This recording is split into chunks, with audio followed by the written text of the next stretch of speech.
एक समय की बात है। एक गांव में सफेद साड़ी वाली चुड़ैल का आतंक था। चुड़ैल रात भर गांव में घूमती और गांव का जो भी आदमी उसे दिखाई देता उसे वो घायल कर देती। अरे कोई तो बचाओ, मर गया रे। एक रात हरिया अपने खेत से अपने घर लौट रहा था कि तभी अचानक उसके सामने चुड़ैल आ जाती है। अरे बाप रे, ये चुड़ैल कहाँ से आ गई? आज तो मैं गया काम से।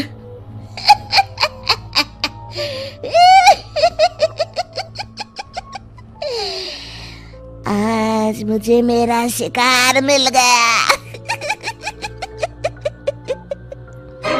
अरे चुड़ैल दीदी, मुझे छोड़ दो। जैसे ही चुड़ैल हरिया की तरफ बढ़ती है, हरिया वहाँ से भाग जाता है और अपने घर के दरवाजे पे पहुँचता है। अरे भगवान, जल्दी से दरवाजा खोलो, मेरे पीछे चुड़ैल पड़ी है। हरिया की पत्नी जल्दी से दरवाजा खोल देती है। अरे आप इतना हाफ क्यों रहे हैं? अरे मेरे पीछे चुड़ैल पड़ी है, आज तो मैं बाल बाल बच गया। जल्दी से सभी दरवाजे और सभी खिड़कियों को बंद करके बत्ती बुझा दो। तभी चुड़ैल हरिया के घर के पास पहुंच जाती है। अरे वो आदमी कहाँ गायब हो गया?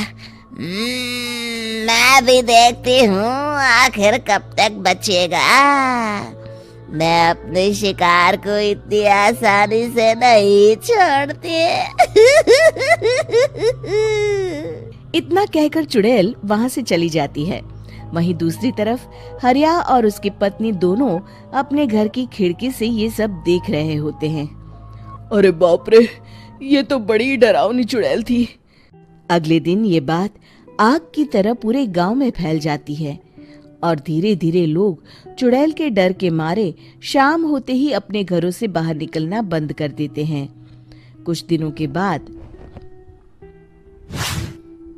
भाई, मैंने तो इस चुड़ैल के डर के मारे रात को अपने खेतों को पानी देना बंद कर दिया है।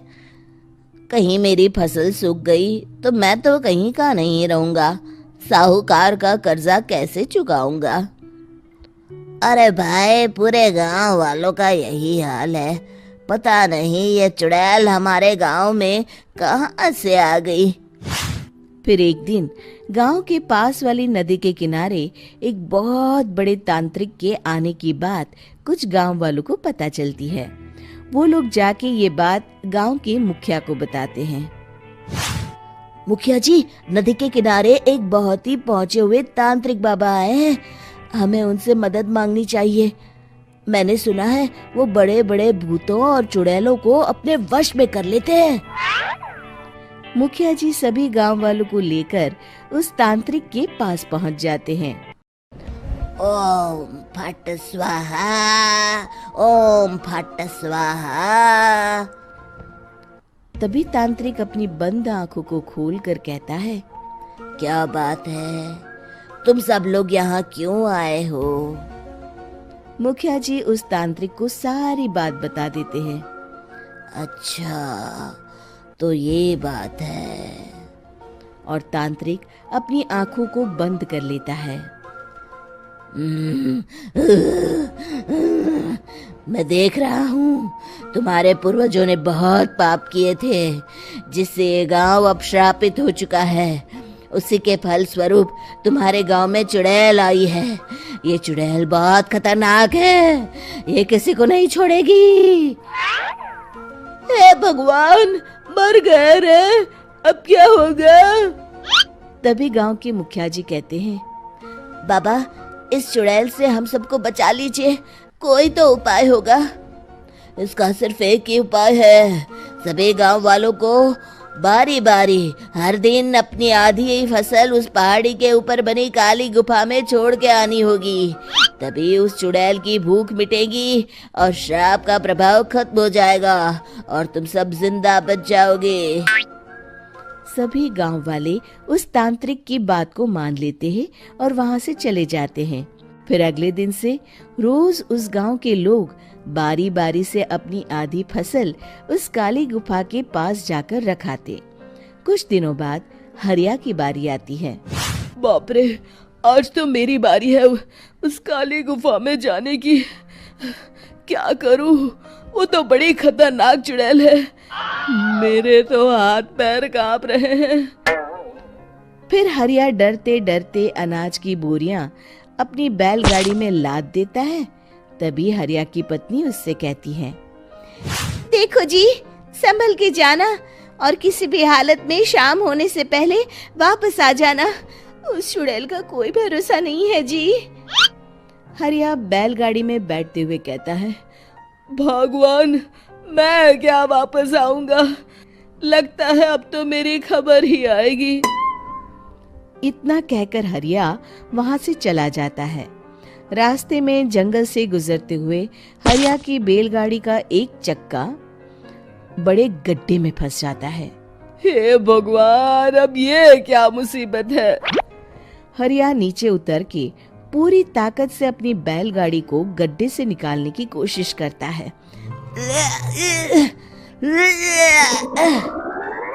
बहुत देर मेहनत करने के बाद हरिया की बैलगाड़ी उस गड्ढे से बाहर निकल जाती है। हे भगवान, अब तो शाम होने वाली है। आज तो मैं गया काम से। जैसे तैसे हरिया काली गुफा में पहुंच जाता है। अरे मर गया रे, यहाँ तो चारों तरफ डरावना माहौल है। मैंने यहाँ आने में बहुत देर कर दी, कहीं चुड़ैल नाराज ना हो जाए। हरिया अनाज की बोरिया वहां रख के जैसे ही जाने लगता है, तभी उसे किसी के आने की आवाज सुनाई देती है। हरिया एक कोने में छुपकर अंदर देखने लगता है। चुड़ैल वहां आती है और फिर अपने चेहरे से नकली चुड़ैल का मुखौटा निकाल देती है। हरिया ये देख के हक्का बक्का रह जाता है। तभी चुड़ैल कहती है, भैया यहाँ आना। आज तो बहुत अनाज आया है, इसे मिलाकर अब हमारे पास ढेर सारा अनाज जमा हो गया है। कल ही हम इसे शहर में बेच आएंगे और माला माल हो जाएंगे। तभी अंदर से नदी के किनारे वाला तांत्रिक बाहर आता है। अरे, ये तो तांत्रिक बाबा है। हाँ, अब तो हम दोनों की जिंदगी मजे में कटेगी।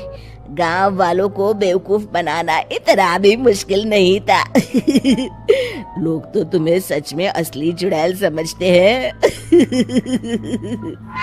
हाँ, तुमने सही कहा। अब ये गांव वाले चुड़ैल के डर से जिंदगी भर इस काली गुफा में अनाज पहुंचाते रहेंगे। अच्छा, तो ये बात है। ये दोनों पूरे गांव वालों को बेवकूफ बना रहे हैं। अभी जाकर सबको बताता हूँ। हरिया उन दोनों की पूरी बातें सुन लेता है और जल्दी से वापस गांव में आता है। गांव वालों को पूरी बात बता देता है। इससे पहले वो दोनों हमारा अनाज लेकर शहर जाए, हमें उन दोनों को पकड़ना होगा। उधर दूसरी तरफ नकली तांत्रिक और नकली चुड़ैल बनी औरत एक बड़ी गाड़ी में सारा अनाज लाद के वहां से निकलने की तैयारी कर रहे होते हैं। जल्दी करो, इससे पहले हमें कोई देख ले। हमें यहाँ से निकलना होगा। और तभी वो दोनों देखते हैं कि सामने से सभी गांव वाले अपने अपने हाथों में मशाल लेके आ रहे हैं। दोनों बुरी तरह डर जाते हैं। रुक जाओ, तुम दोनों का भांडा फूट चुका है। अरे मर गए रे, ये गांव वाले कहाँ से आ गए?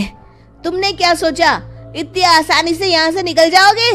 ये अनाज हमने अपने खून पसीने से दिन रात खेतों में मेहनत करके उगाया है। दोनों मुखिया जी के पैरों में गिर जाते हैं।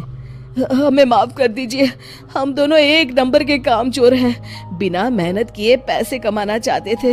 हाँ हाँ, अब हम आगे से मेहनत मजदूरी करके पैसे कमाएंगे। हमें कुछ मत करना, हमें छोड़ दीजिए। इतना कह के दोनों गांव छोड़ के भाग जाते हैं और सभी गांव वाले फिर से खुशी खुशी रहने लगते हैं।